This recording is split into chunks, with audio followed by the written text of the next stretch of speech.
Legal, pessoal. Graças a Deus estamos aqui para mais uma aula. Esse mês nós estamos estudando aqui os profetas menores, tá bom?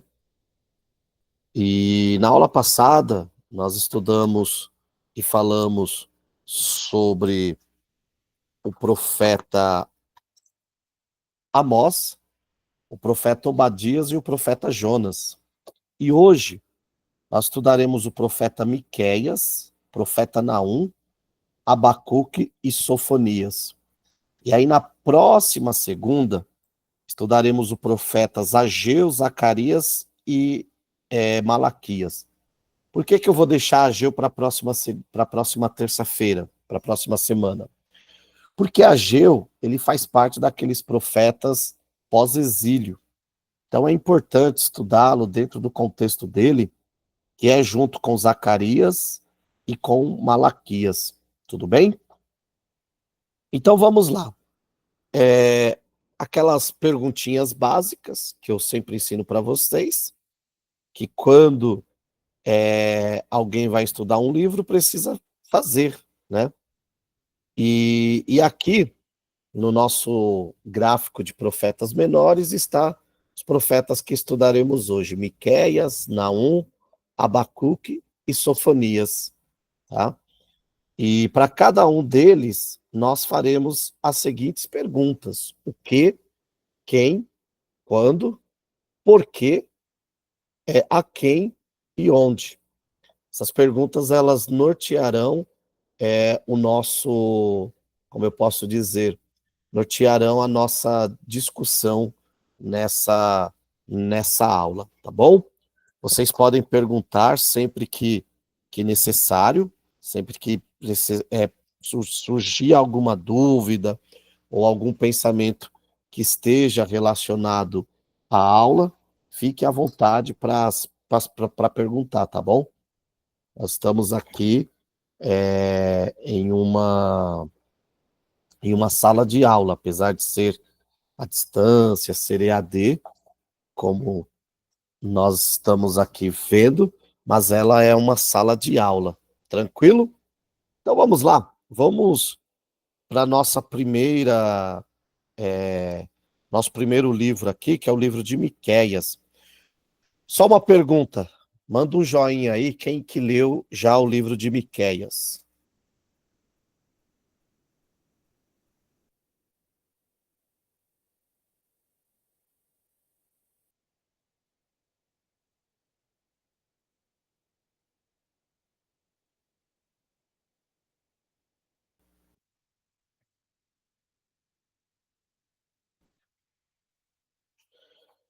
Ah, então, só a irmã Maria que leu o livro de Miqueias, né?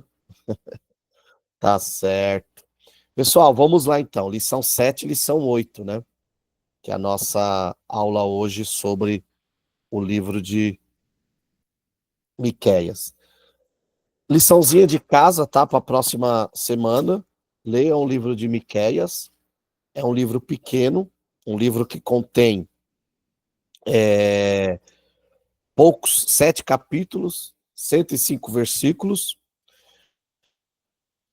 Depois, o livro de Naum também contém só 3 capítulos. E é isso daí, tá bom? Então, vamos lá. O que é o livro de Miqueias? De modo geral, nós podemos entender que o livro de Miqueias é um livro que descreve a apostasia de Judá que resultou no cativeiro babilônico. Como a exemplo de Oséias, só que Oséias mais para o norte, Miqueias ele é um profeta que ele vai denunciar diretamente a apostasia de Judá, ou seja, o reino do sul, por assim dizer, tá bom? Então, nós vemos o seguinte, que esse profeta, ele anuncia com grande coragem, porque era um tempo onde a liderança de Judá não aceitava as correções, tá bom? Um período onde a liderança de Judá estava perseguindo os verdadeiros profetas, e Miqueias ele aparece como alguém com muita coragem que vai anunciar o juízo divino sobre Jerusalém. Dentre as profecias de Miqueias, nós podemos colocar que ele anunciou o cativeiro de Judá e mostrou, porque olha que paradoxo, Judá vivia um período onde nós podemos perceber que era um período onde o povo aparentemente estava bem. Por quê? Porque a economia ia bem, as alianças políticas iam bem, o culto litúrgico, tá? Eu estou falando de culto a Deus, culto enquanto liturgia, o templo, tudo funcionando perfeitamente. Então, aparentemente, está tudo ok. Aquele povo está sendo abençoado pelo Senhor. Mas o que que acontece? Aparece Miqueias dizendo o seguinte: olha, nem a prosperidade material, nem as alianças políticas, muito menos esse culto litúrgico cheio de como podemos dizer, cheio de hipocrisia e falsidade, seriam capazes de mudar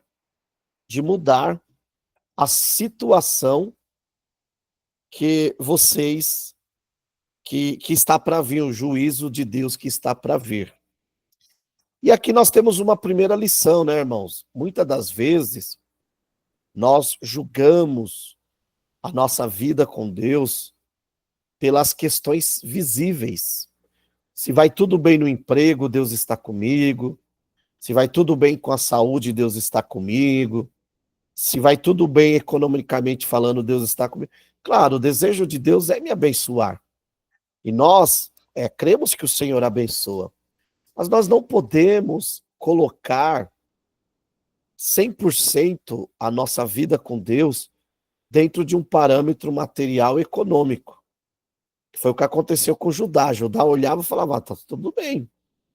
Não, não sinto falta de nada, a política está bem, mas estava vindo um grande juízo sobre aquele povo. Porém, é interessante que apesar de Miqueias ter uma mensagem muito dura, uma mensagem inclusive que expõe a opressão que a liderança de Judá fazia com os menos favorecidos, com os pobres,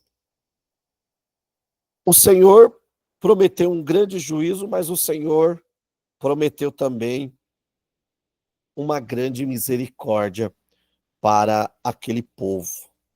E é interessante que essa misericórdia, ela é vislumbrada pelo profeta mediante a vinda do príncipe da paz, ou do Messias. Ou seja, o próprio Deus mostrando para a liderança de Judá e para nós automaticamente que as nossas obras não são capazes de apaziguar e de garantir por nós mesmos as misericórdias do Senhor. Mas graças a Deus, né, meus irmãos, que o Senhor é aquele que nos olha mediante ou por meio de Cristo Jesus. Então, o outro ponto que o livro trabalha é a questão da disciplina. Muitas das vezes nós temos por disciplina algo negativo. Para nós, às vezes, a disciplina ela só destrói, ela só machuca, ela só maltrata. Mas do ponto de vista bíblico, a disciplina é uma prova do amor de Deus. E Miqueias vai trabalhar muito isso, que o Senhor iria disciplinar aquele povo, porque o Senhor é aquele que tem misericórdia do povo de Judá, e o Senhor quer salvar aquele povo. E o Senhor não destruiria totalmente aquele povo. Assim, o livro ele pode ser traduzido em uma palavra: equilíbrio. Como assim? Um livro tão denso, com uma profecia tão pesada como a de Miqueias, pode ser definido em uma única palavra, a palavra equilíbrio. Simples, porque o livro ele trata do juízo, mas a misericórdia, da disciplina com a restauração, do sofrimento com a esperança. Então, diferente do que muitos de nós pensamos, Deus ele não tem prazer em que o homem venha se perder ou venha sofrer. Nós que, como eu posso dizer, nós que com as nossas próprias atitudes, muitas das vezes sofremos por causa da consequência do nosso pecado. Tranquilo? Posso continuar? Quem é Miqueias? Vamos conhecer esse Miqueias, esse profeta. O seu nome, o nome Miqueias significa, né, quem é como o Senhor. Essa é a forma do seu nome no hebraico, Micar. O nome Miqueias, ele era muito popular e comum em Israel. Só no Antigo Testamento, por exemplo, nós encontramos cerca de 12 referências ao nome de Miqueias. Não do profeta Miqueias, mas de pessoas com o nome de Miqueias. É coincidência, mas ontem lá na sede onde eu dei aula, eu perguntei se o pessoal conhecia algum Miqueias. E na sala tem um aluno chamado Miqueias, e outra pessoa falou, eu conheço 3. E eu falei, ô louco, então Miqueias é mais popular que Sérgio, porque Sérgio você conhece poucos, né? Então, Miqueias no Antigo Testamento era um nome popular, um nome comum. O profeta, o que distingue esse profeta que nós estamos estudando dos outros Miqueias, é que esse Miqueias, o seu local de origem, Morosete, era um lugar que ficava a cerca de mais ou menos 30 a 35 quilômetros de distância de Jerusalém, ou seja, seria aí hoje em carro, dirigindo, cerca aí de umas 2 horas, né, dependendo. E é interessante que nós não conhecemos muitas coisas acerca dele. O que nós sabemos é o seguinte, que ele foi um homem corajoso, dotado de fortes convicções, em uma época, né, onde daqui a pouco veremos o relativismo, a frouxidão com as coisas de Deus estavam sendo comum. Nós vemos que Miqueias ele aparece com convicções. Eu acho muito bonito uma pessoa que tem convicções. Miqueias, ele era de uma moralidade quase que inflexível e tinha uma devoção à justiça, tanto na lei quanto nas ações políticas, e muito preocupado com os pobres. O livro de Miqueias, a exemplo de Amós, vai trabalhar muito essa questão da justiça social, entenderam? Então, o que nós aprendemos com isso? E é muito forte, evidente isso em Amós, em Miqueias, que Deus, ele sempre prestará socorro aos menos favorecidos. Pelo menos esse é o seu projeto, não é? E isso daqui não tem nada a ver com progressismo, com nada. Esse é um pensamento bíblico. O Senhor se apresenta como o pai dos órfãos, o marido das viúvas, aquele que socorre os necessitados. E hoje nós vemos que o Senhor deixou um povo para cuidar do pobre, nas suas necessidades, né? Então, o Miqueias, ele vem com uma forte denúncia de cunho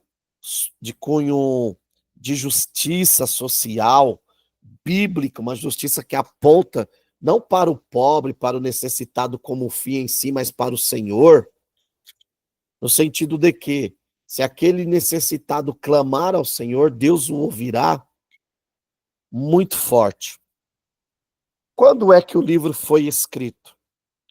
Miqueias, ele profetizou nos reinados de 3 reis, Jotão, Acás e Ezequias.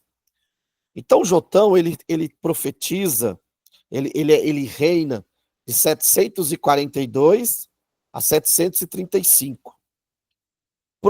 Possivelmente, em 727, foi o ano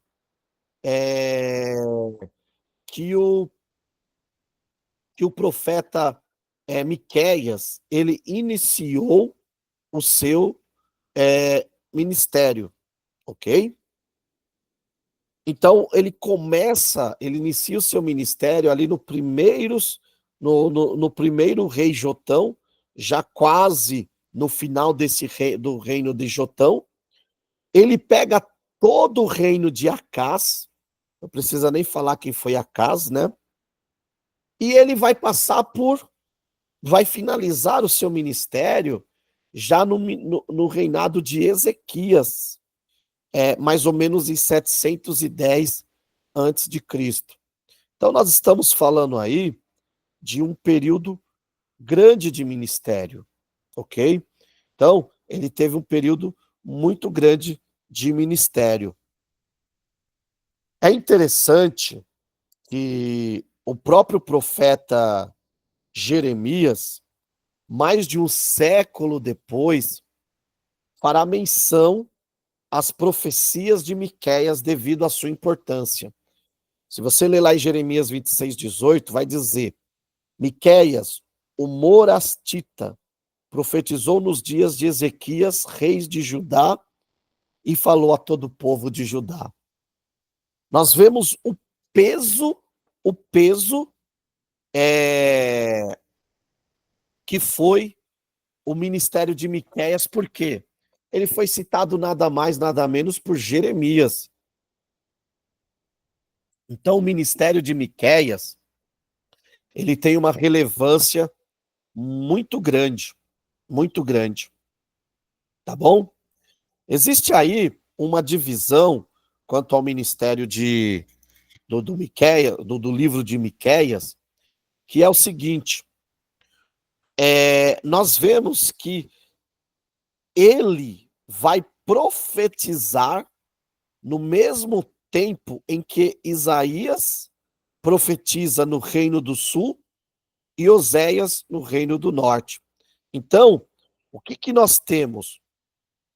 Esses textos de 2 Reis, 18, do 13 ao 19:36, vai nos trazer um panorama em que momento se passa o ministério de Miqueias. E aí nós respondemos a terceira pergunta: por quê? Miqueias se concentra nos temas da injustiça social, da verdadeira adoração e a falsa segurança. O que acontecia? Aquele povo, eles estavam, como nós podemos dizer, praticando injustiça com os pobres, daqui a pouco nós veremos.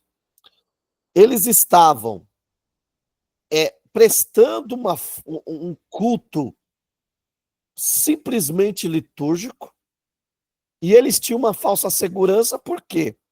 Conforme falamos, a nação, o povo gozava de uma economia muito boa, de alianças políticas muito boa, e tinha um templo.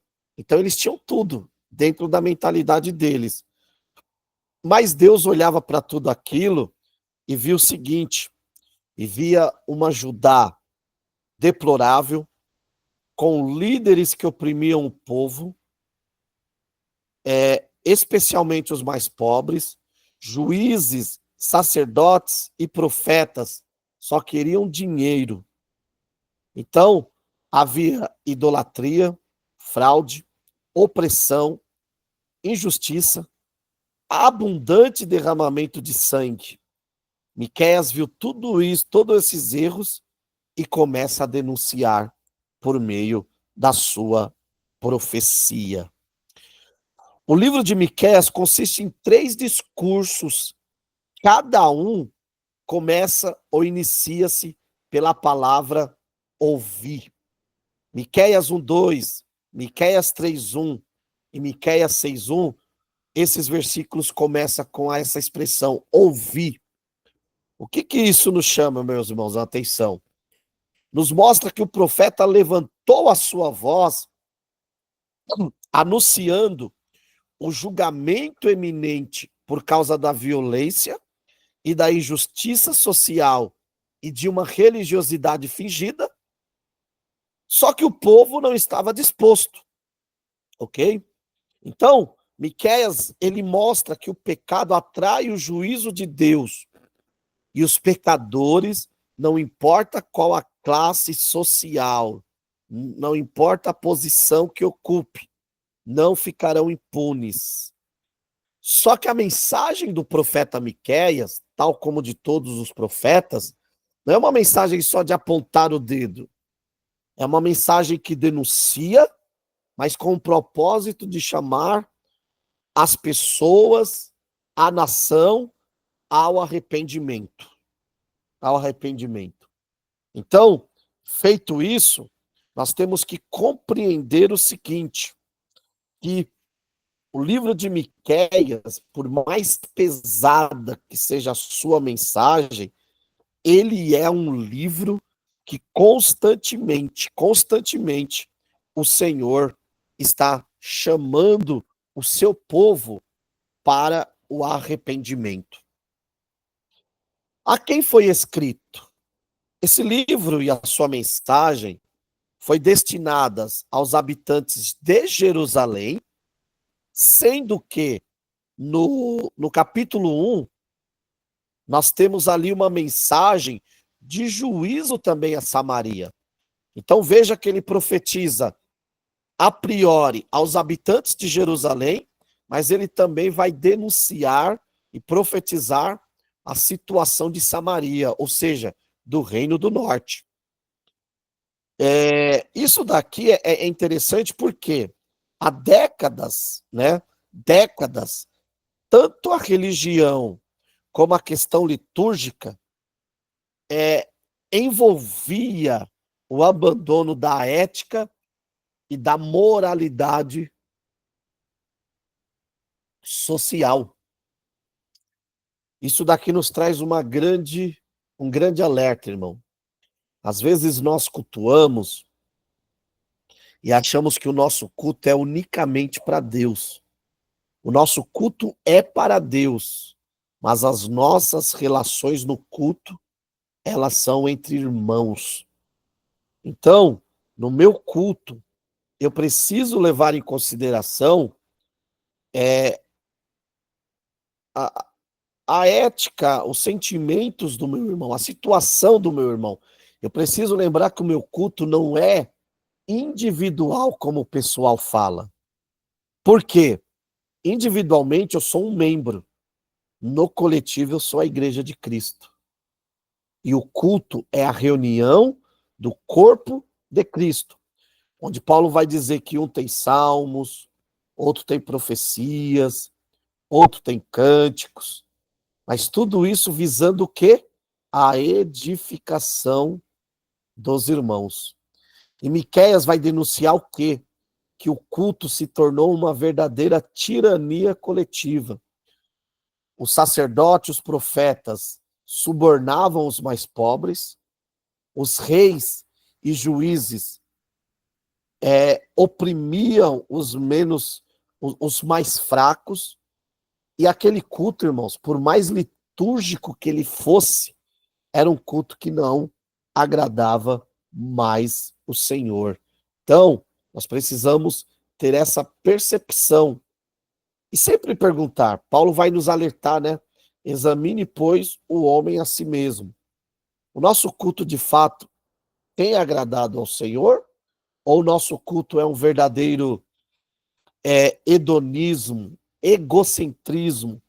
Porque às vezes nós falamos de egocentrismo no culto e achamos que ele é só em relação a Deus. Mas o meu egocentrismo pode ser em relação ao meu irmão. E aí, meus irmãos, esse culto também não agrada ao Senhor. Não agrada ao Senhor.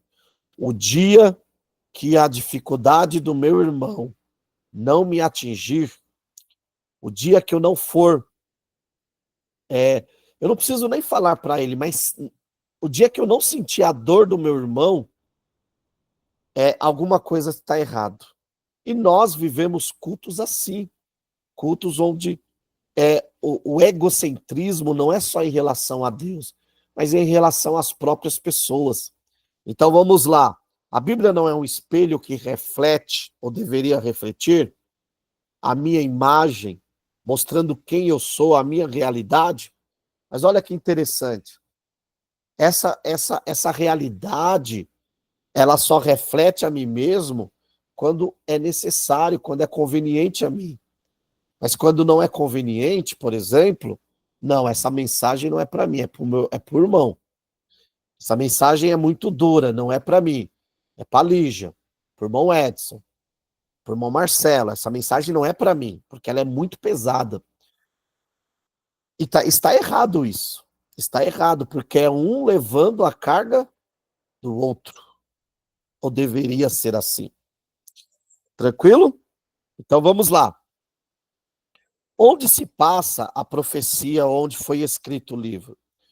Provavelmente o livro tenha sido escrito desde a sua pequena cidade de nascimento, onde vivia, até chegar nas grandes cidades do Reino do Norte e do Sul.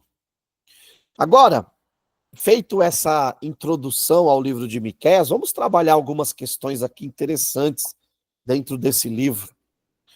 A primeira questão que o livro vai trabalhar é o seguinte: é a questão do discurso. Por quê? Porque o profeta, ele chama toda a nação de Judá, a nação de Israel, de Samaria, para escutar. Por isso que ele vai falar, ouvir, ouvir. Então esse trecho, que vai do capítulo 1, do versículo 2 ao 16, ele faz um discurso muito forte, identificando o seguinte: os problemas morais que havia começado por Samaria, mas logo se espalhou como uma praga pela nação inteira, atingindo também Judá. E aí, o profeta, no versículo 9, está escrito, ó, pois as suas feridas, capítulo 1, versículo 9 de Miqueias, pois as suas feridas são incuráveis, e o mal chegou até Judá. Estendeu-se até a porta do meu povo, até Jerusalém. Olha que interessante. Esse texto, ele nos traz uma grande realidade, o quê? Que a idolatria e a apostasia que começou lá em Samaria, lembrando que ele começa o seu ministério em 727, né? 725, vamos, pessoal, dar uma variada entre essas duas datas. Em 722, o Reino do Norte é invadido e deixa de existir como reino. Porém, as práticas de Samaria chegam até Judá e deixam feridas que o profeta disse que eram incuráveis. Ou seja, Israel e Judá seriam forçados a exibir os sinais de sua tristeza. Versículo 16. Apara o cabelo, rapa a cabeça, por causa dos filhos dos quais tens prazer. Aumenta a tua calvície como a águia, porque serão levados de ti para o cativeiro. Capítulo 1, versículo 16. O que o profeta está falando? Olha, por causa da situação idólatra e apóstata de vocês, abriu-se uma ferida que, para ser curada, vocês terão que ser levados para o cativeiro. Isso é bem interessante, que parece-me que um dos remédios que Deus usa para curar o homem, para restaurar o homem do seu estado pecaminoso, geralmente é a arma do sofrimento. Então, esse juízo, quando nós lemos a questão do juízo dentro dos profetas menores e maiores, nós podemos, às vezes, ter a percepção de um Deus que parece que tem prazer. Mas não, Deus não tem prazer. Mas Deus sabe que muitas das vezes com o homem só funciona na base do sofrimento.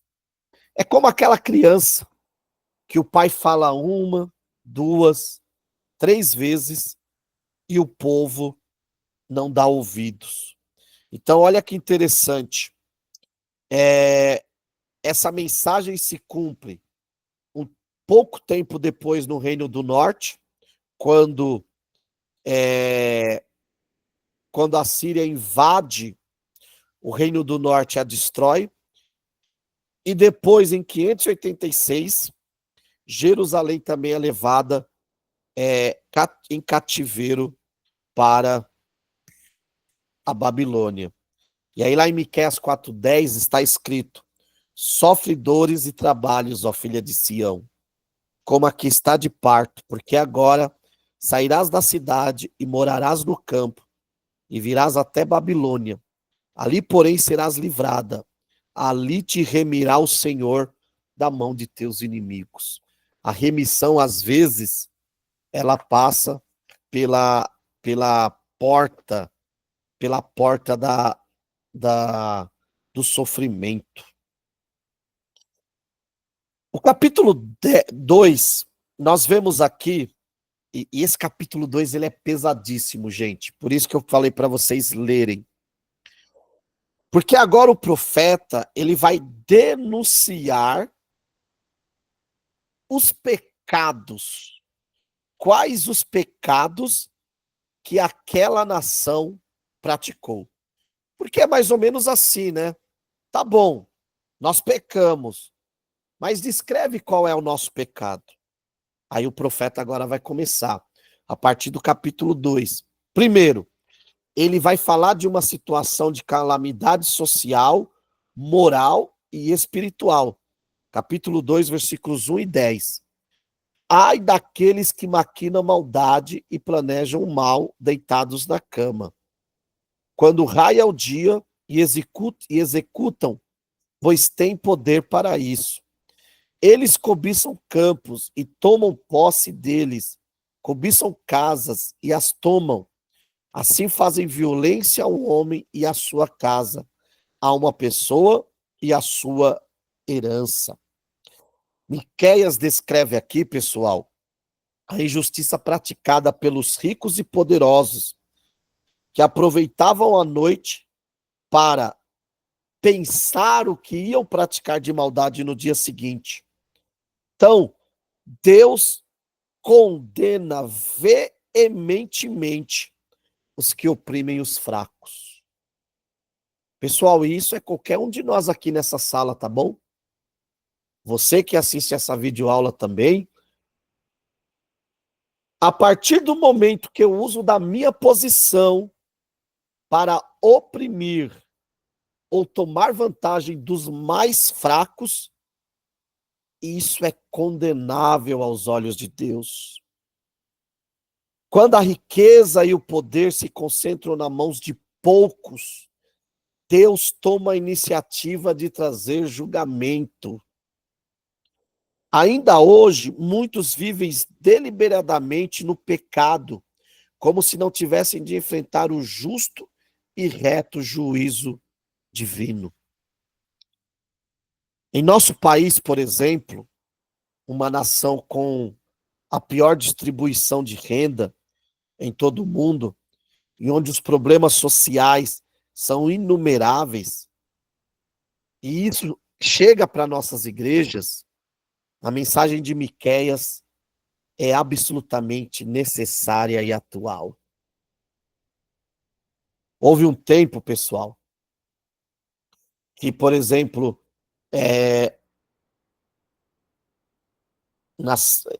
havia situações onde nós víamos, como aqui no livro de Miqueias, pessoas usando da sua autoridade para tirar vantagem.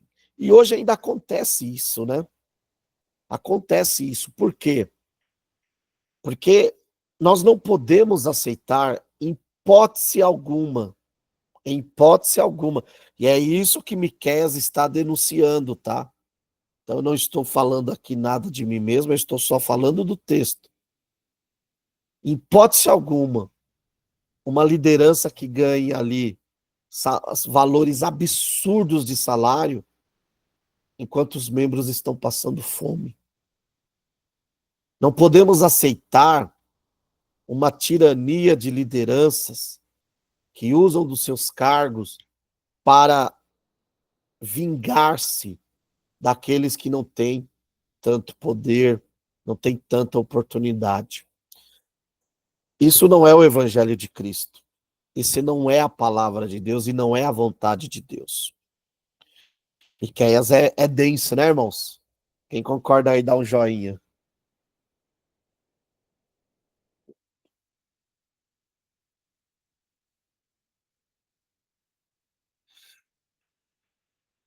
É isso aí, irmã Sueli, exatamente. Vamos lá.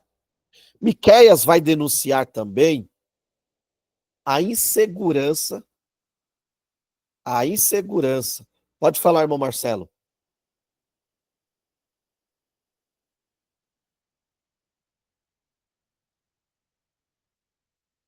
Eu acho que ele levantou errado. Vamos lá. Meus irmãos, Miqueias. Pode falar, irmão Marcelo. Ô, Sérgio, concordo plenamente com você referente a esse texto que você está falando aí, viu? Essa parte de Miqueias aí, entendeu? Isso acontecia há muito tempo e ainda hoje acontece isso, viu, ô Sérgio? Ainda hoje. Ainda acontece, É infelizmente. uma, é uma, é uma visão que não era para ter mais, né? Mas infelizmente ainda acontece. Muito bem o que você falou aí, tá bom? Amém. Meus irmãos, por isso que eu disse para vocês, leiam Miqueias. Miqueias é um livro como Amós necessário, mas Miqueias continua. Miqueias agora vai falar da insegurança nas ruas, nas casas. E agora ele vai falar, porque Miqueias ele vem numa crescente. Primeiro ele fala no geral e agora ele vai falar qual que é a culpa de cada departamento, por assim dizer. Então, o primeiro povo que ele vai falar agora são dos governantes civis, que seriam quem? Os príncipes, reis e os juízes. Que eles tinham como missão, como eu posso dizer? Eles tinham como missão trazer segurança para o povo, mas eles eram os primeiros a usar do seu poder para se corromper e para promover a insegurança. Olha o que vai dizer o capítulo 2, versículos 8 e 9. Mas há pouco tempo o meu povo se levantou como inimigo. Além da túnica, arrancais a capa dos que passam confiantes como um homem contrários à guerra. Arrancais das suas casas agradáveis as mulheres do meu povo. Tirais a minha glória dos meus filhinhos para sempre. Esse texto aqui, irmãos, ele é interessante, porque esse texto do versículo 9, quando fala arrancais as mulheres, alguns comentários traz a ideia aqui de violência contra as mulheres. Deus denunciando o estupro, denunciando a insegurança nas ruas. É dever do governo, dos que têm a justiça, promover a segurança a todos. Mas o que aqueles príncipes faziam? Olha o que diz o capítulo 3, versículos do 1 ao 3. Ouvi, peço-vos, ó chefes de Jacó, e vós, ó príncipes da casa de Israel, não sois conhecedores da justiça? Vós que detestais o bem e amais o mal, que arrancais a pele deles e a carne dos seus ossos, que também comeis a carne do meu povo, e lhes arrancais a pele, e lhes esmagais os ossos, e os repartis em pedaços, como para a panela e como carne dentro do caldeirão. Meus irmãos, é interessante o seguinte: o Senhor agora vai promover uma mensagem de duro juízo contra as lideranças, contra o governo de Israel, e o Senhor vai dizer que os instituiu como autoridade, e aqui nós estamos falando, irmão, da autoridade civil, tá bom? Daqui a pouco chegaremos nessa questão da liderança religiosa, da autoridade civil, e olha o que diz o versículos 9 e 10. Ouvi agora isto, chefes da casa de Jacó, e vós, governantes da casa de Israel, que odiais a justiça e perverteis tudo o que é justo, edificando Sião com sangue e Jerusalém com mal. Os seus chefes dão as sentenças por suborno, os seus sacerdotes ensinam por interesse, e os seus profetas adivinham por dinheiro, e ainda se apoiam no Senhor, dizendo: o Senhor está no nosso meio, por isso nenhum mal nos sobrevirá. Atual, né, irmãos? Que mensagem atual. Parece que Miqueias está vivendo nos nossos dias. Parece que Miqueias está vendo a corrupção nos juízes, nos governantes, naquelas autoridades instituídas para promover a paz, e eles estão usando do seu poder para promover o quê? A verdadeira insegurança. Agora, o Senhor também se vira para os sacerdotes e profetas. E ele vai dizer o seguinte, que os sacerdotes e os profetas, conforme está aqui, ensinam por interesse e adivinham por dinheiro. Isso não acontece mais hoje, né, irmãos? Hoje nós não vemos mais isso. Só que não, né? Infelizmente nós vemos bastante. E aí Miqueias vai dizer o seguinte, que por causa dessa perversão da justiça, dessa usurpação do poder, onde, veja só, irmão, o profeta, o sacerdote e os governantes ainda usavam o nome do Senhor para dizer: Deus está no meio de nós. Ou seja, nós estamos fazendo tudo errado, mas Deus está conosco. Que mensagem atual, né? Parece que Miqueias está no nosso meio dizendo contra esses falsos profetas, esses falsos pregadores. Meus irmãos, nós precisamos compreender uma coisa. O Senhor, ele pode até dar autoridade para os órgãos estabelecidos, ok?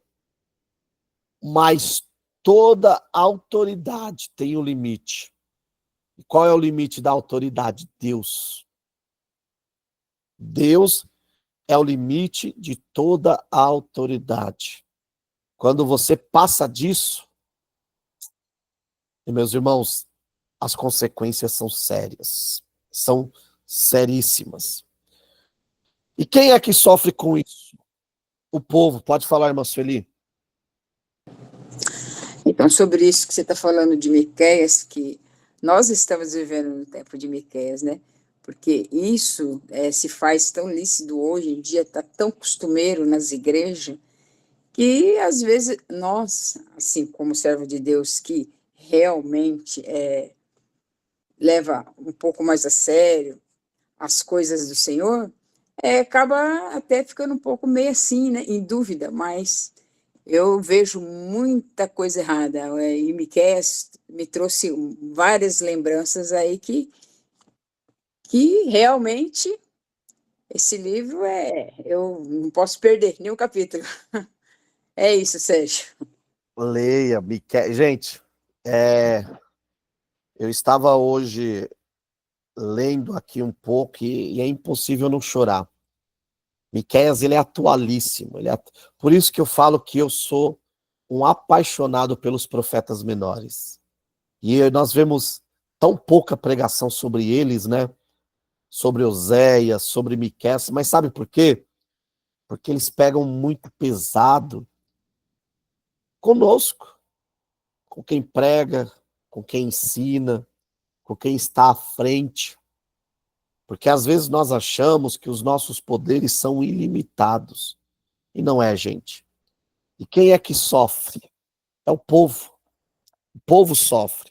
Isso traz colapso para uma igreja com uma liderança abusiva, uma liderança que não sabe o seu limite, uma nação com governantes que não são tementes a Deus, traz sofrimento ao povo. E geralmente são os mais pobres e fracos que sofrem mais.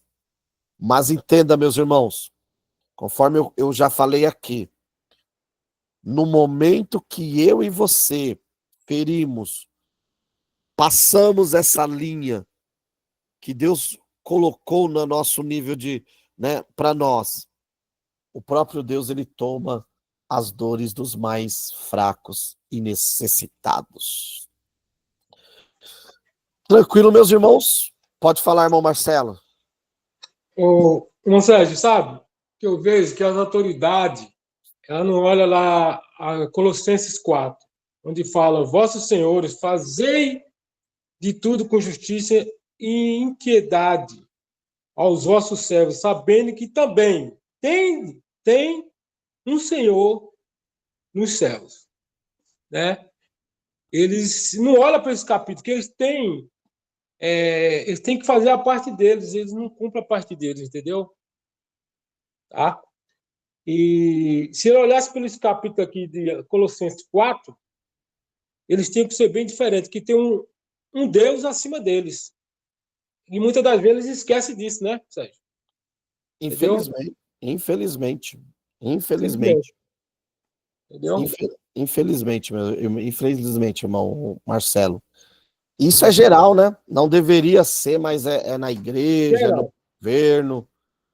Os que estão, às vezes, em destaque, em lideranças, às vezes não vê essa necessidade dos mais fracos. Mas volto a dizer, irmãos, quando qualquer liderança ultrapassa a linha, Deus toma as dores do mais fraco. Sim, é verdade, verdade. E isso é que me preocupa, irmão Marcelo. Pois é. Sabe por quê? Eu tenho uma responsabilidade com vocês enquanto professor.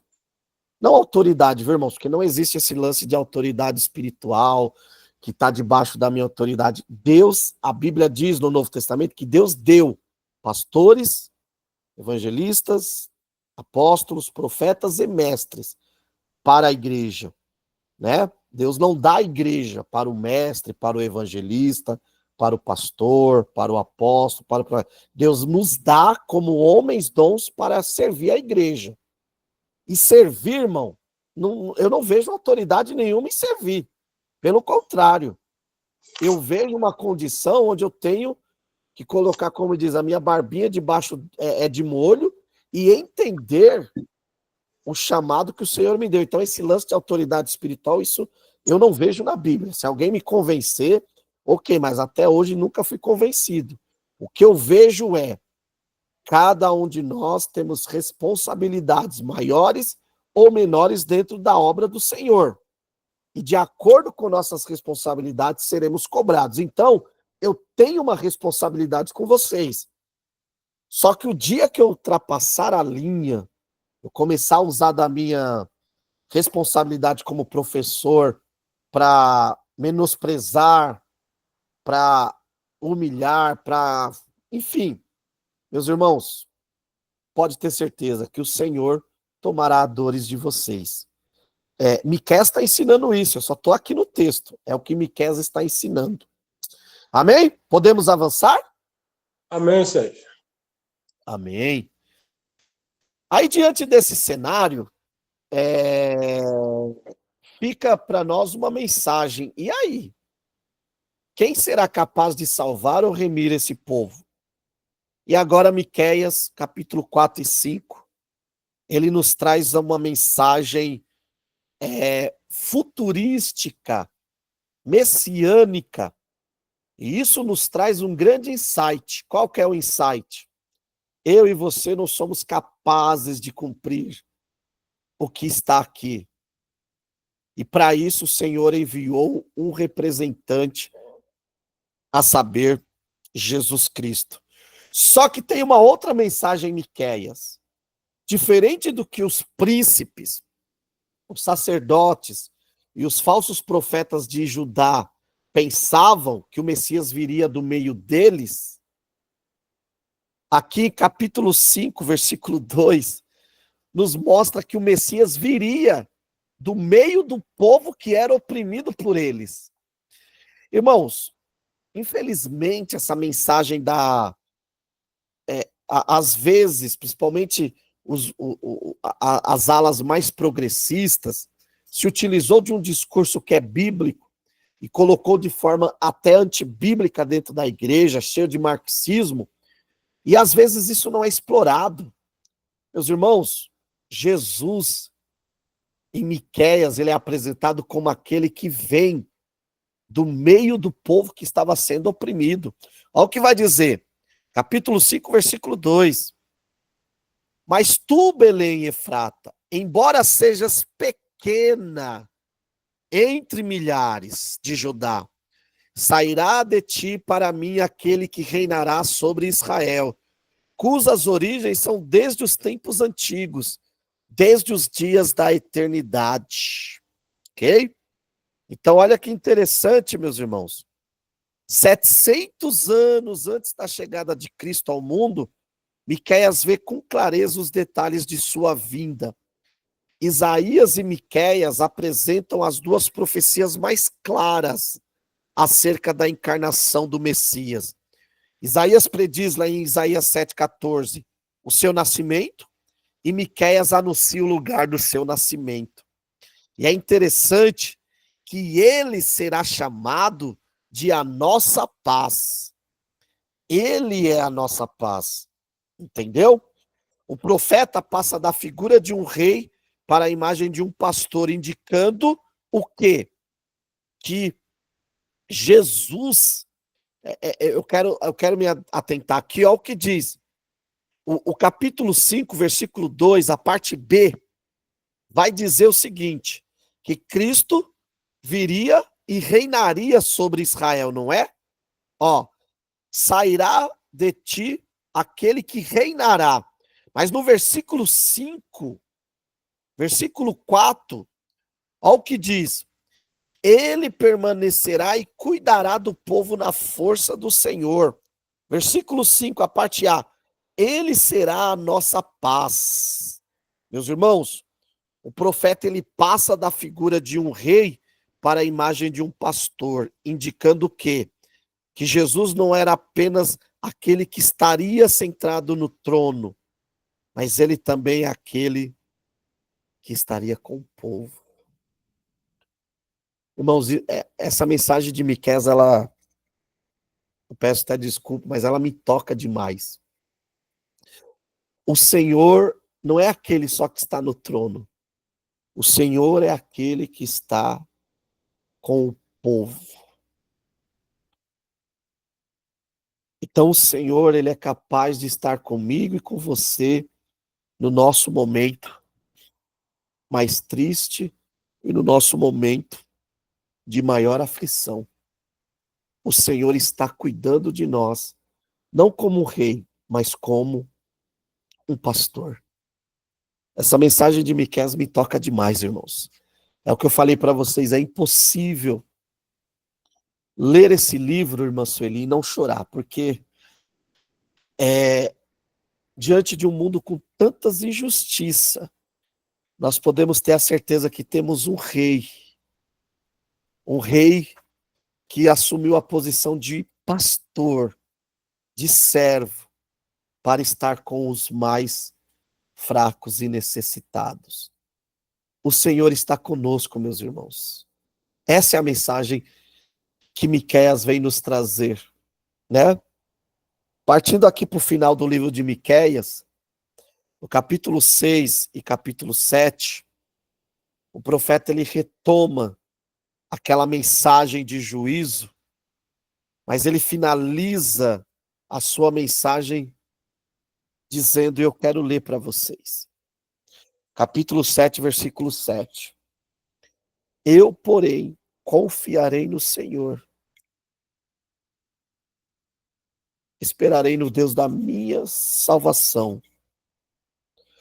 O meu Deus me ouvirá. E o versículo 18. Quem é Deus semelhante a ti? Não existe Deus como o nosso Deus, viu, meus irmãos? O Senhor está conosco. Nós podemos ter essa certeza que o Senhor está conosco. Amém, meus irmãos? Alguma dúvida? Podemos continuar e para o próximo livro, que é o de Naum? Alguém tem alguma pergunta?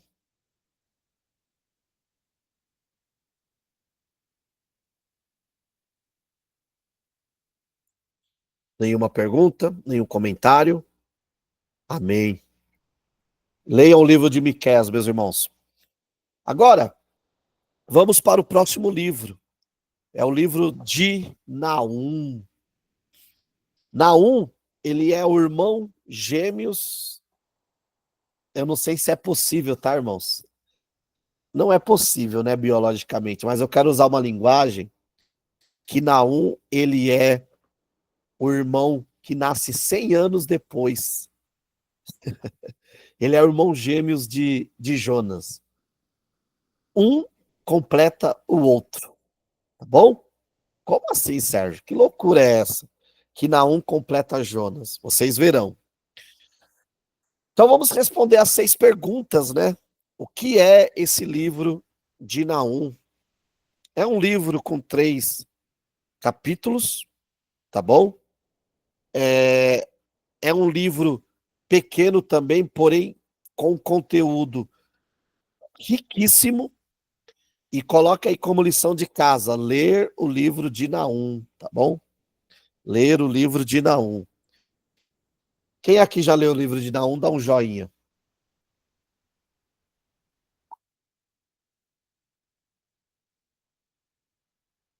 Precisamos ler, irmãos. O irmão Valderi leu. Irmã Elaine, legal. Então precisamos ler, vamos ler. Vamos aqui. Livro de Naum. O que é o livro de Naum? O livro de Naum, ele tem um duplo sentido. O primeiro, profetizar o julgamento de Nínive, mediante a justiça retributiva de Deus. E segundo, apresentar um poderoso sentimento de consolo à nação de Judá, que seria tirada do domínio assírio. Quando nós vamos para Jonas, cerca de um século antes, Ele é enviado por Deus para falar à nação de Nínive. E cá entre nós, quem aqui nunca julgou Jonas? Pelo seu patriotismo. O grande defeito de Jonas foi ter se importado mais com seu patriotismo do que com almas que se arrependessem seriam salvas.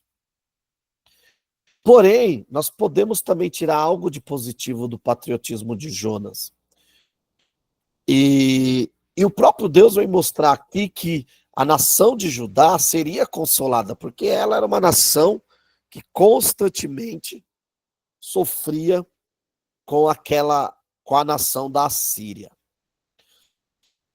O livro de Naum é um livro que se coloca na história. Por quê? Uma vez que os eventos por ele preditos passaram a fazer parte da história mundial no tocante ao povo de Israel. Os livros de Naum e Jonas se completam. Anote isso daí. Vamos lá? Canetinha, caderno ou no próprio livro. Aqui na página vocês têm rascunho na página 185. Vamos lá. Enquanto Jonas prega a destruição de Nínive, a menos que haja arrependimento e sua mensagem seja aceita, Naum profetiza que o julgamento da cidade e da nação haveria de acontecer várias gerações após a mensagem de Jonas. Então vamos lá. Jonas profetiza uma destruição. Só que essa destruição era condicionada, caso não houvesse arrependimento. Agora Naum, diferente, ele vai profetizar que vai acontecer essa destruição. Ok? Daqui a pouco entenderemos isso, essa diferença de mensagem, né? Por que é tão diferente essa mensagem? Quem foi Naum? Naum, o seu nome significa consolo. Alguns estudiosos entendem ou têm o entendimento que o significado do seu nome ou seu próprio nome pode ser metafórico, como um consolo divino oferecido a Israel para que o povo vislumbrasse o fim do império que havia arrasado a nação. Não se dispõe de muita informação sobre o profeta, a não ser a sua cidade natal, Eucós. Essa cidade ela é inteiramente desconhecida pelos estudiosos no Antigo Testamento, embora alguns comentaristas, inclusive o irmão Antônio Sebastião, na página 178, escreve isso, que embora alguns comentaristas pensem e sugerem que a cidade de Eucós, ela pode ser identificada como a cidade de Cafarnaum, tá bom? Mas isso não tem nada concreto, isso são especulações, tranquilo? Mas assim, Naum foi um poeta histórico, ele foi um profeta legítimo, apesar de poucas informações. Em geral, os acadêmicos, até mesmo a alta crítica, concorda que Naum foi real, apesar da dificuldade de identificar a sua cidade natal, e que, inclusive, o seu livro é de uma qualidade poética que, na verdade, constitui-se num tratado profético genuíno e excelente. Então, quando você vai para o hebraico, principalmente, o livro de Naum, ele é belo. Ele tem uma qualidade muito superior. Então, até por conta disso, alguns teólogos sugerem que Naum ele tenha sido um poeta chamado para profetizar, porque o livro de Naum ele se passa no estilo poético, tá bom? Quanto ao tempo ou quando, a fixação da data do livro pode sofrer uma variação de até 50 anos, situados entre dois eventos. No livro, nós temos citados dois eventos. Em Naum, capítulo 3, versículos 8 a 10, vai falar da queda de Tebas, por volta de 600. A queda de Tebas aconteceu por volta de 668 a.C., e a queda de Nínive, mais ou menos em 612 a.C. Isso sugere o quê? Isso sugere que o livro pode estar situado entre 664 a 612, com base nesse relato histórico da destruição de Tebas no reinado de Assurbanipal. Assurbanipal, tá bom? Então, se for assim, o profeta ele foi contemporâneo de Jeremias, Abacuque e Sofonias. E aí vem uma coisa interessante. Alguns sugerem que ele profetizou durante ou parte do reinado ali de Josias e uma grande parte durante o reinado de Jeoaquim. Então, nós não temos como colocar uma data correta sobre o tempo do livro de Naum, mas fica essa especulação entre 664 e 612 a.C. Agora, por que o livro foi escrito? Primeiro, o livro foi escrito para mostrar a universalidade do amor de Deus. Como assim, Sérgio? Um século antes, Deus tinha enviado Jonas para essa grande cidade de Nínive com uma mensagem de juízo, e essa cidade se converteu. Todavia, veio uma outra geração. E essa geração fez coisas muito piores e sanguinárias em relação à geração de Jonas.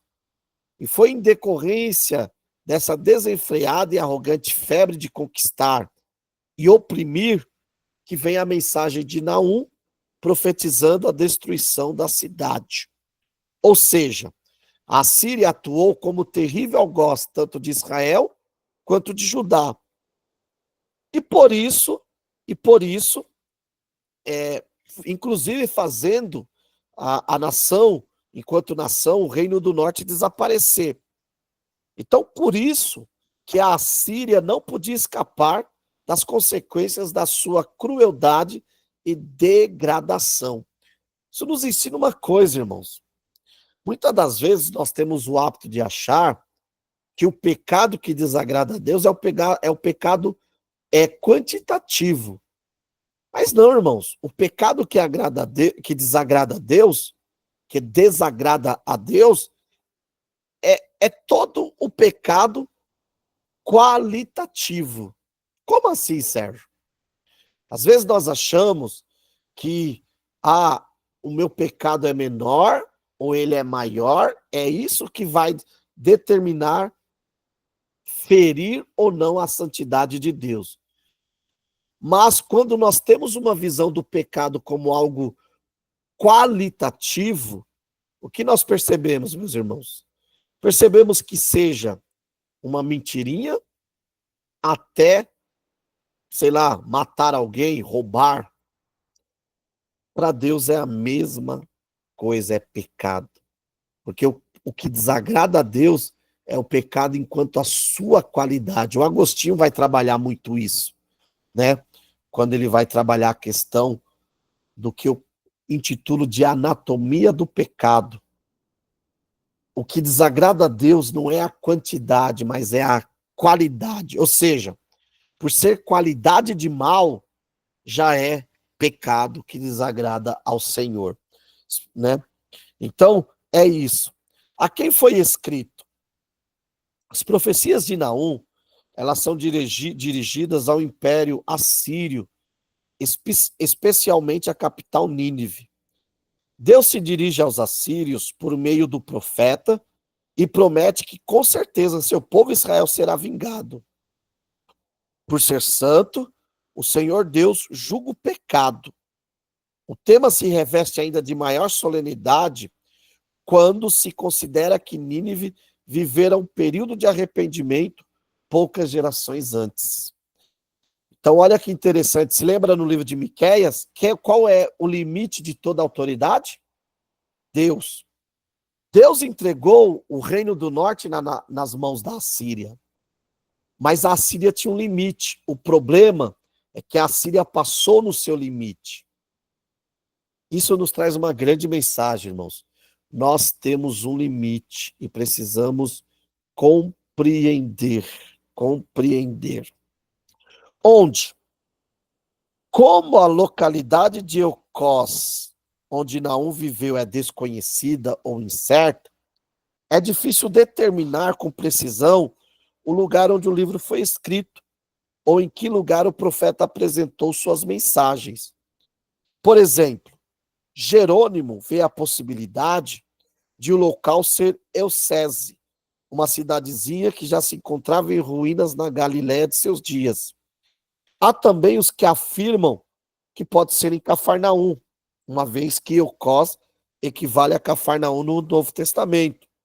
Existe ainda os que postulam que o termo eucosita tem a ver com os ancestrais de Naum, não com seu local de origem. De qualquer forma, não temos dados suficientes para fazer afirmações categóricas quanto à localidade.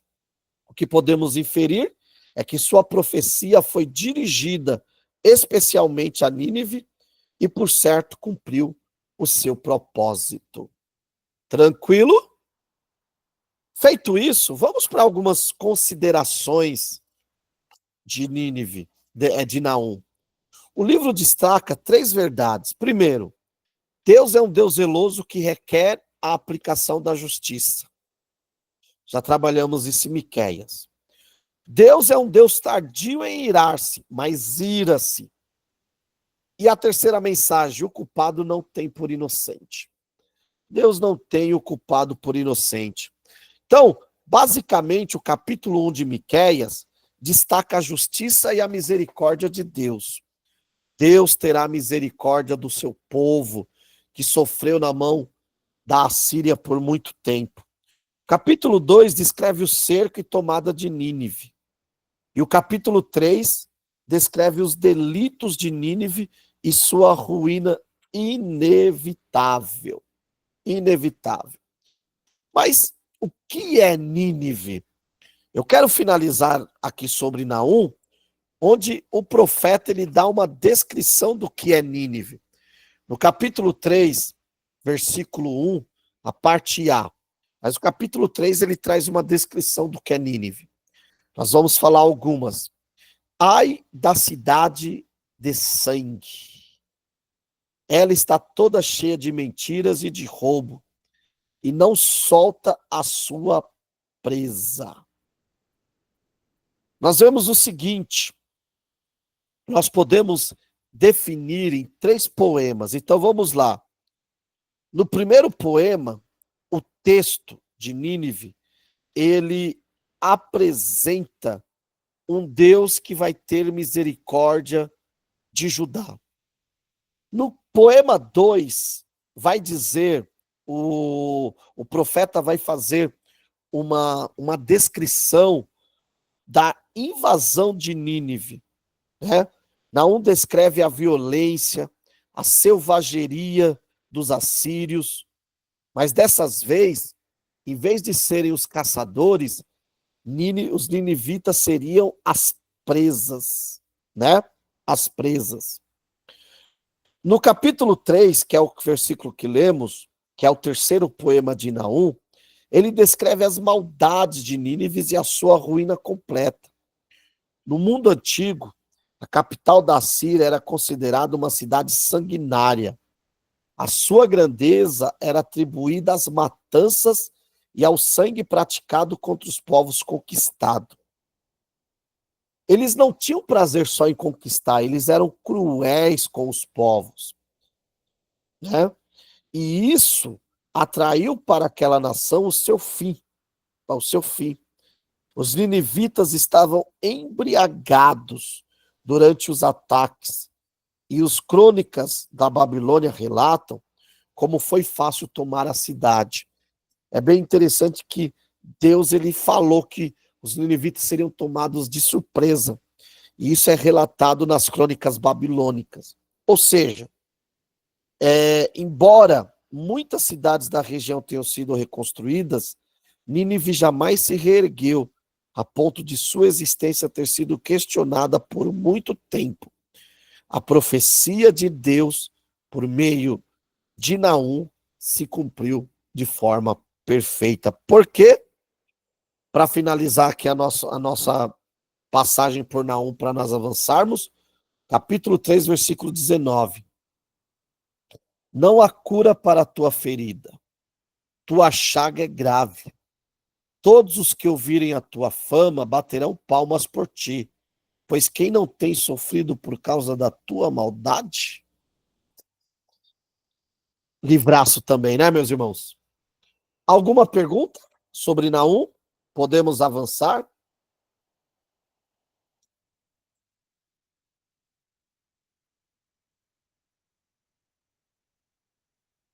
Nenhuma? Então vamos avançar. Vamos avançar. Meus irmãos, agora nós vamos estudar o livro de Abacuque e Sofonias. E aí na próxima terça-feira estudaremos Ageu, Zacarias e Malaquias. Abacuque. É uma pena o eu até comentei que esse livro do nosso curso de teologia tinha que ter profetas menores 1 e 2, né? Para nós explorarmos mais detalhes desses profetas. Porque, por exemplo, para Abacuque, restou apenas um texto, né? E Abacuque tem muitas lições para nos passar. Vamos aqui responder as 6 perguntas. O que é o livro de Abacuque? Irmãos, é um livro que eu gosto demais, tá? E eu quero sugerir 3 livros para vocês. Depois eu mando lá no grupo. O livro Triunfo da Fé, do Heber Campos Júnior, que é um comentário, uma série de pregações que ele transformou em texto sobre Abacuque. O livro do professor Saião, O Problema do Mal, que foi a tese de mestrado dele em cima de Abacuque. E o livro do doutor professor Carlos Augusto Vailate, que também é um comentário um pouco denso sobre Abacuque, mas é livraço. Tem outros, mas eu recomendo esses 3, tá bom? Qual dos 3, assim, Sérgio, para quem está começando a leitura, é o melhor? O do Heber Campos Júnior, porque ele não é tão técnico, tá bom? O do Saião, por ser uma tese, é bem técnico, e o do Vailate é o estilo do Vailate, ele é bem técnico, bem teológico, mas são 3 livros que são muito bons para você ter uma boa base sobre Abacuque. E uma outra coisa que eu queria falar sobre Abacuque, quer aprender a orar? Leia Abacuque. Leia Abacuque. Quem aqui já ouviu, dá um joinha quem já ouviu. Não se pergunta para Deus o porquê, mas o para quê.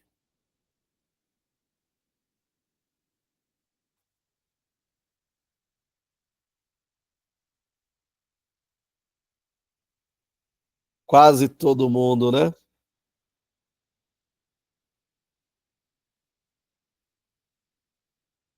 Quase todo mundo. Meus irmãos, Eu penso que quase todo mundo aqui já ouviu de fato isso. Agora, olha que interessante. Olha que interessante isso que eu quero compartilhar com vocês. Se isso for verdade, então, meus irmãos, o livro de Abacuque, ou a oração de Abacuque, é uma oração extremamente errada. Porque se você contar aqui, o profeta, ele vai perguntar várias vezes o porquê. Inclusive, olha o capítulo 1, versículo 13, a parte B. Por que ficas apenas olhando para os perversos e te calas enquanto o ímpio devora quem é mais justo do que ele? Se você ler o livro de Abacuque, terão muitas perguntas, muitos porquês. Irmãos, perguntar o porquê não é errado. Você só precisa entender que você não pode afrontar a Deus. Como disse Jeremias, né? Que é o barro para contender com o oleiro. Mas perguntar, oxe, tem uma pessoa mais certa, mais correta, que sabe tudo do que Deus para eu perguntar?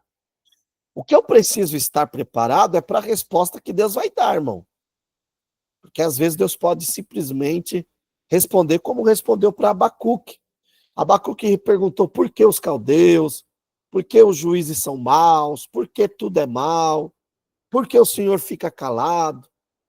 E a resposta de Deus foi: eu sei de tudo isso, não é novidade para mim, mas assim, não se apegue a isso. Viva pela fé. Não perca a fé. O livro de Abacuque é sensacional, meus irmãos. O tema de sua mensagem, o que é bastante atual, pois envolve o problema do mal. Queria perguntar aqui, alguém aqui consegue me explicar o problema do mal? Como, por exemplo,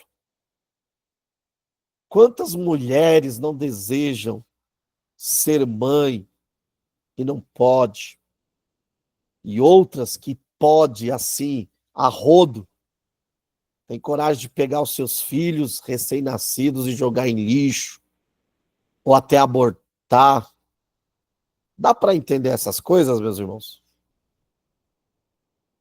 Hã? É a questão do problema do mal, né? O livro de Abacuque, se o livro de Jó trabalha a questão do sofrimento, o livro de Abacuque vai trabalhar essa questão, que é uma questão que nós não conseguimos compreender, tá? E nem temos espaço, hora para isso. Mas eu estou preparando aí um material muito bom sobre os profetas menores, em breve vocês saberão, e nós vamos pegar temas, pontos centrais desse livro, essa questão do mal, e tentar compreendê-la do ponto de vista teológico, filosófico e bíblico, né? O livro é escrito em forma de poema, aludindo à queda final da Babilônia. O capítulo 3 tem a forma de um salmo. Parece ter sido retrabalhado a partir de um texto mais antigo, talvez um hino usado pelo profeta. Anote aí no seu livro, no seu caderninho. Se você ler o capítulo 3, versículos 10 a 15, e você espelhar o Salmo de Asaf, Salmo 77, do versos 17 a 20, são basicamente a mesma coisa. Então, com base nisso, alguns sugerem que o capítulo 3, na verdade, é um salmos que o profeta Abacuque entoou depois de ter compreendido a sua, vamos dizer assim, a sua a situação que estava acontecendo ali, entendeu? Não é que ele, como eu posso dizer para vocês, não é que ele ficou alegre, mas ele se sentiu confortado, por quê? Porque ele compreendeu que, apesar de todo aquele mal, o controle ainda estava nas mãos do Senhor, estava nas mãos do Senhor. E continua, viu, irmãos? Deus não perdeu de vista o seu povo. Deus não perdeu de vista como eu posso dizer, a situação que acontece nos nossos dias, tá bom? A quem o livro foi dirigido? Abacuque é um dos mais distintos profetas judeus. Mesmo com poucos, como eu posso dizer, com poucos detalhes a seu respeito, isso daqui, eu até queria perguntar aqui antes de falar, quem aqui já ouviu pregação, ou já ouviu estudo, ou já ouviu rios, as pessoas dizendo que possivelmente ele é o filho que Eliseu prometeu a Sunamita, porque o nome de Abacuque, segundo alguns rabinos, significa abraçar. E o que lá em 2 Reis 4,16, Eliseu prometeu para aquela sunamita? Que ela abraçaria um filho. Alguém aqui já ouviu isso?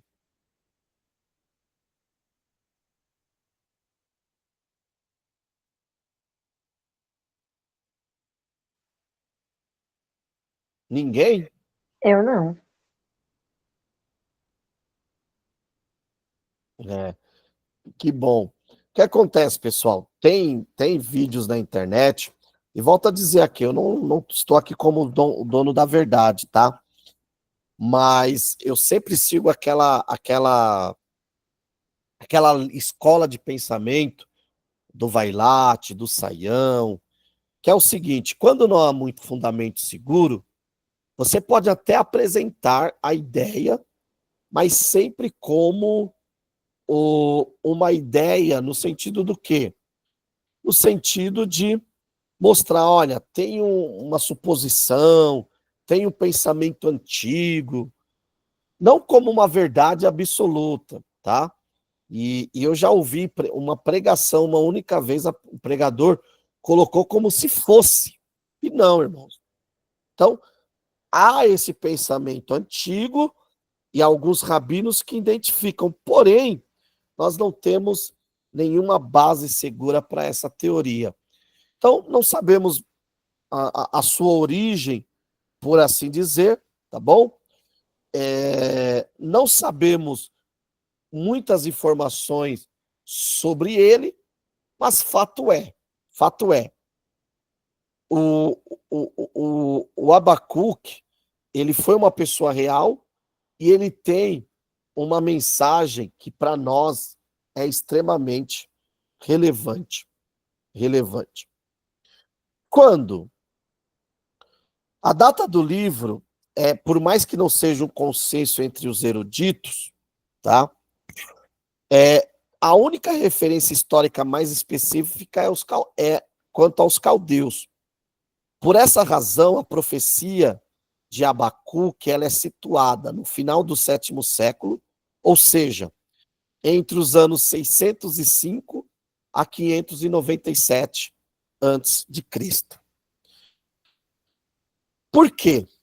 Talvez o profeta estivesse surpreso com o fato de o próprio Deus usar os caldeus como instrumentos de disciplina de seu povo. Isso é uma coisa que às vezes nós não compreendemos, né, irmãos? Alguém aqui conseguiria explicar como às vezes Deus usa um povo mais ímpio para disciplinar o seu povo?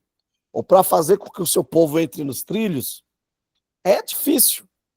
Então, Abacuque, diante disso, ele vive um grande conflito em relação ao sofrimento do justo e à prosperidade do ímpio.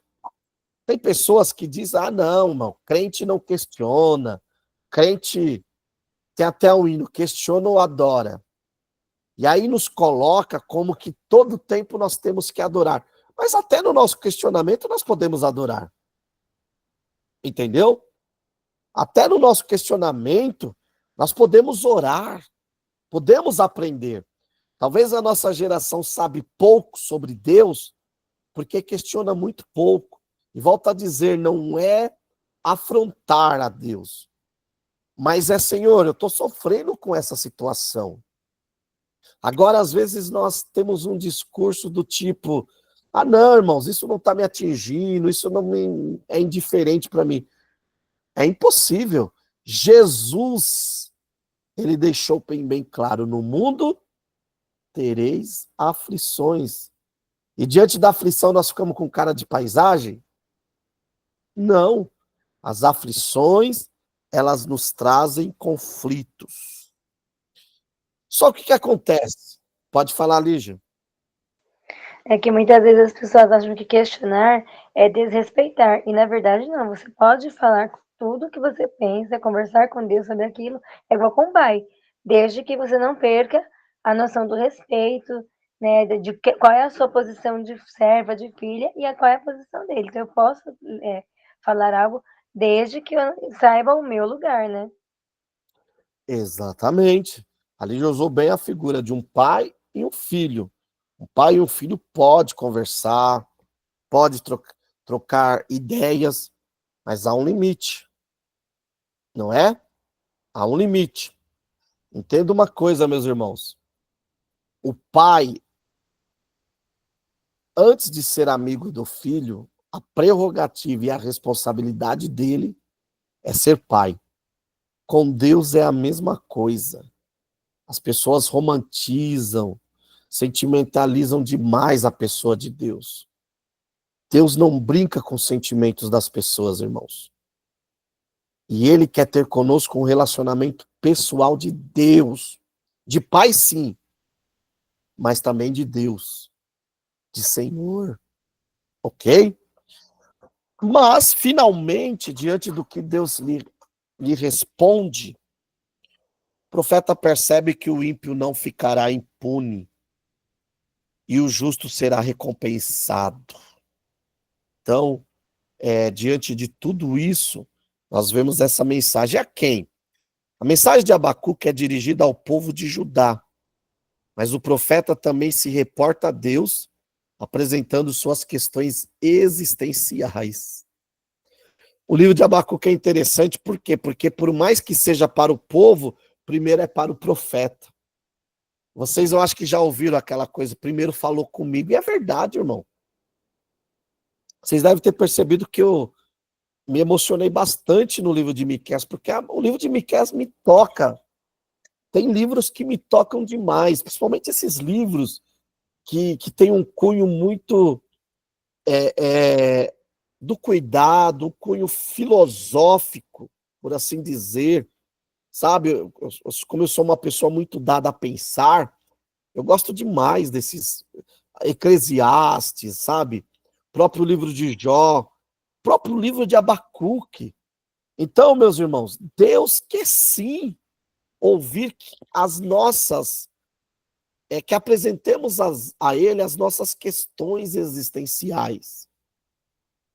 Deus não está indiferente a nossas questões existenciais, meus irmãos. Como bem colocou a Lígia, talvez a questão da Lígia, para mim, vai falar com Deus. Sim, sim. Porque Deus, melhor do que qualquer um, é capaz de saber. Ele sabe o que é bom para mim. E é isso que o profeta precisava entender. E entenderia. Então, onde foi escrito?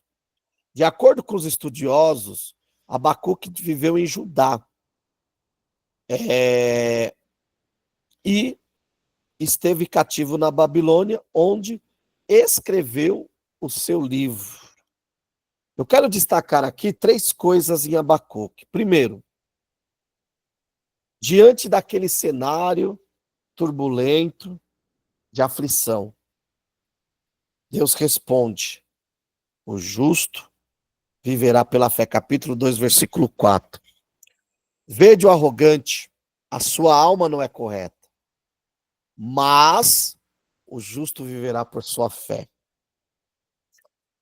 No contexto de Abacuque, o sentido do termo fé é fidelidade. Assim, o justo seria preservado porque Deus é fiel e não por causa da sua fidelidade para com Deus. Meus irmãos, hoje, enquanto igreja de Deus, permanecemos de pé porque Deus é fiel. Eu quero dizer para cada um nessa sala, para cada um que assiste essa aula, Deus é fiel. E é isso que nos mantém de pé diante de um mundo caído. A segunda coisa que eu quero falar é o seguinte: o profeta, um dos textos mais conhecidos, né? Aviva a tua obra. E aí fica a pergunta: o que é avivamento? É pular, é rodar, é chorar, é se emocionar? O avivamento pode produzir essas coisas, de cunho emocionais e físicos. Mas avivamento, principalmente, irmãos, é um apelo para que nós olhemos para trás, não saudosistas, mas olhemos para trás a fim de ver o Deus que agiu lá atrás e a partir daí a nossa fé seja alimentada nos dias presentes e isso gera em nós arrependimento e sejamos, ao se converter ao Senhor, livres da mão do opressor. Livres da mão do opressor. Então, avivamento é arrependimento. Essa coisa que avivamento é, o povo... Bom, avivamento é olhar para trás, não com saudosismo, mas olhar para trás, ver o que Deus fez lá atrás e como e por quê, ter a nossa fé alimentada, mudada, e a partir daí gerar em nós um arrependimento e nossa vida ser mudada e moldada. E o último, diante daquele cenário de aflição, daquela crise,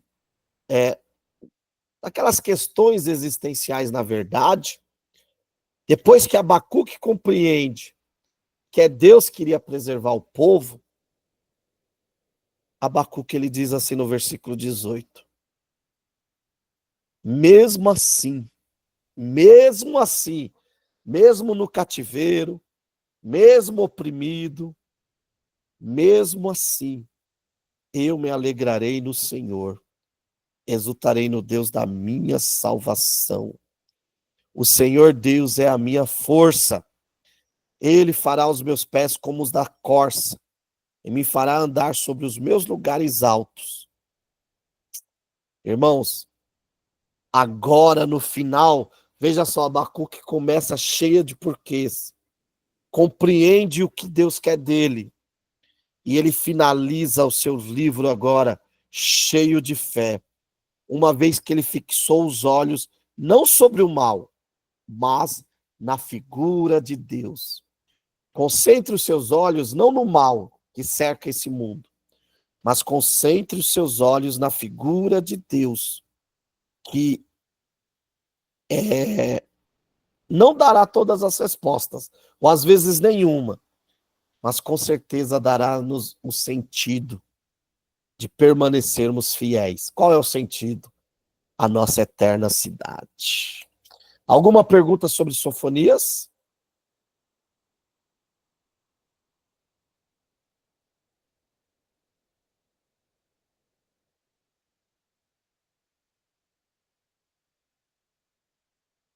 Posso continuar?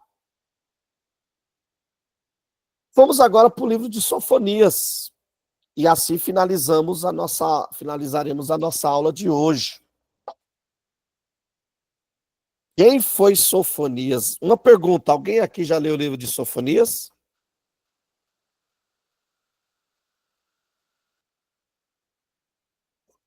Quem leu, dá um joinha.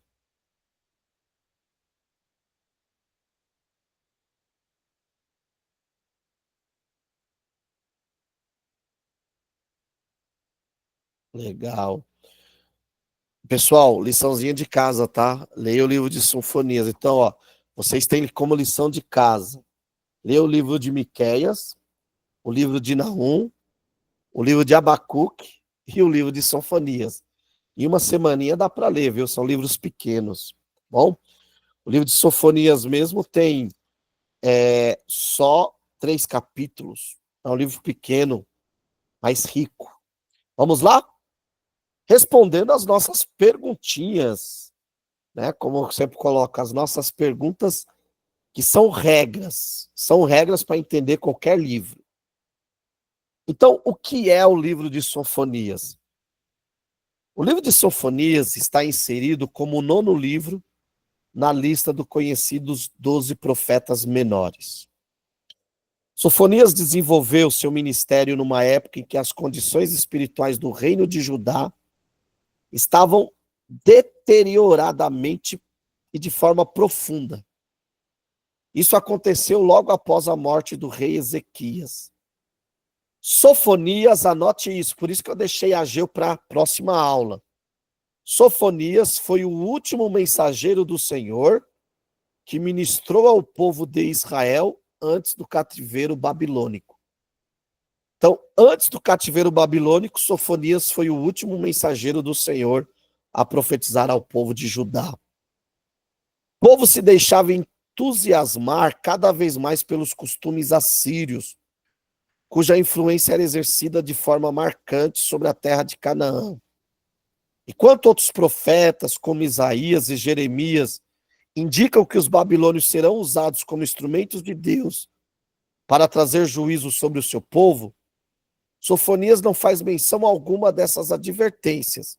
Ele diz apenas que o Senhor trará a devida punição a Judá por causa da sua apostasia. Dentre todos os profetas, anota isso também, dentre todos os profetas, Sofonias é quem mais faz referências ao dia do Senhor, On Yahvé, em sua plenitude escatológica. Ou seja, a mensagem de Sofonias, ela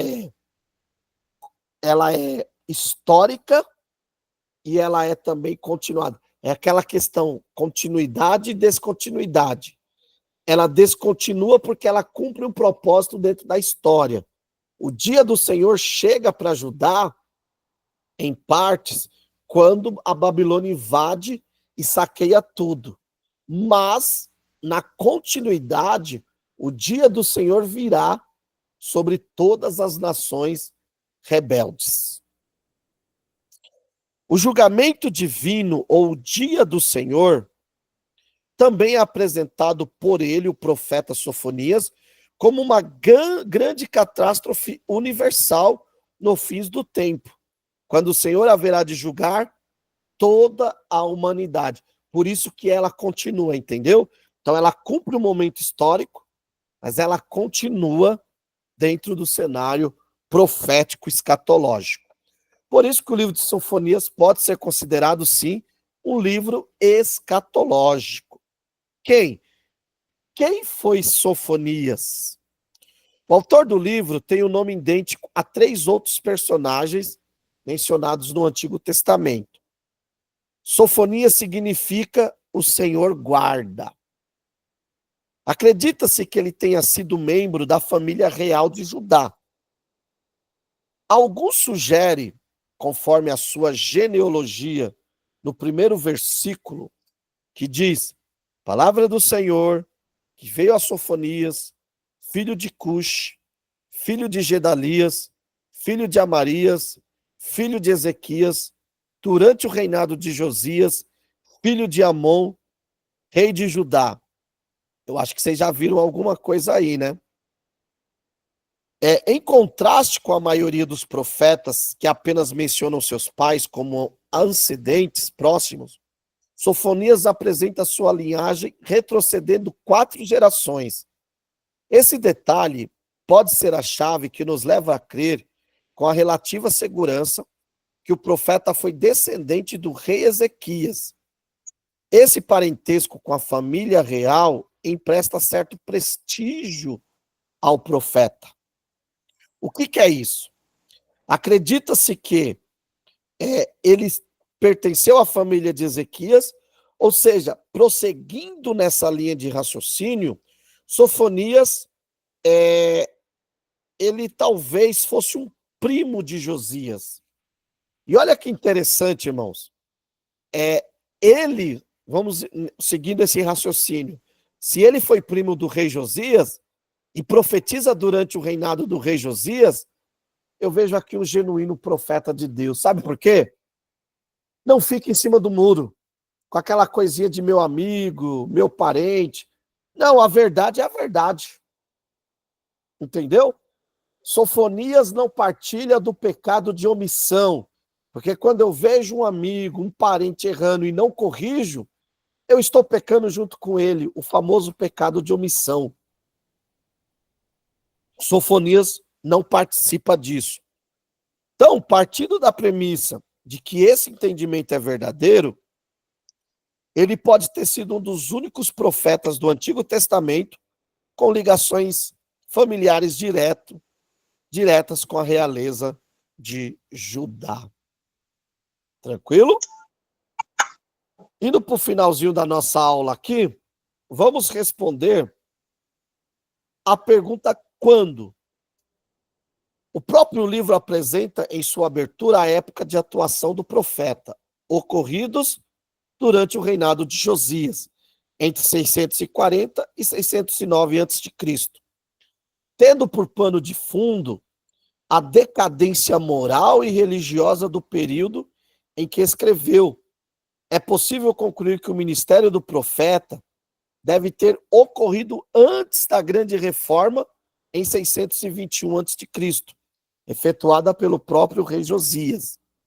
Alguns historiadores bíblicos chegam a definir a data de 630 como provavelmente a data do livro, tendo por base o fato de que Sofonias não cita a queda de Nínive em 612 a.C.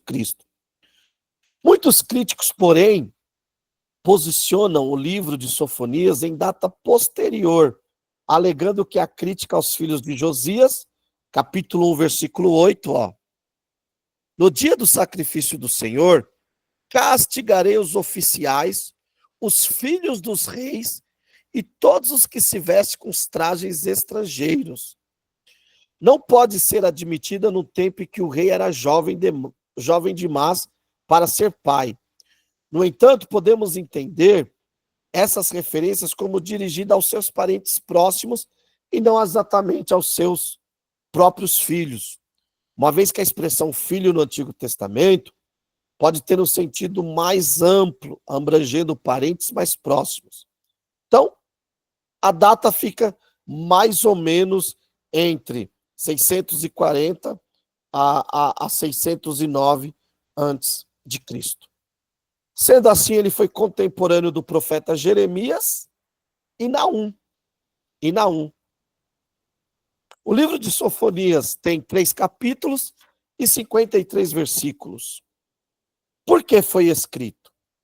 Sofonias apresenta os juízos de Deus, que em breve haveriam de cair sobre Judá, e por fim sobre toda a terra, citando diversas vezes o dia do Senhor. Pode tomar essas referências como uma alusão ao dia do juízo final divino. A destruição mencionada pelo profeta deverá ser tão abrangente quanto o dilúvio dos tempos de Noé, pondo fim ao domínio do pecado no mundo. Uma das principais razões para a vinda do juízo de Deus, com sua consequente destruição, se deve ao fato de que a maior parte da humanidade arruinou cada uma das instituições divinas por causa de sua crueldade e obstinação.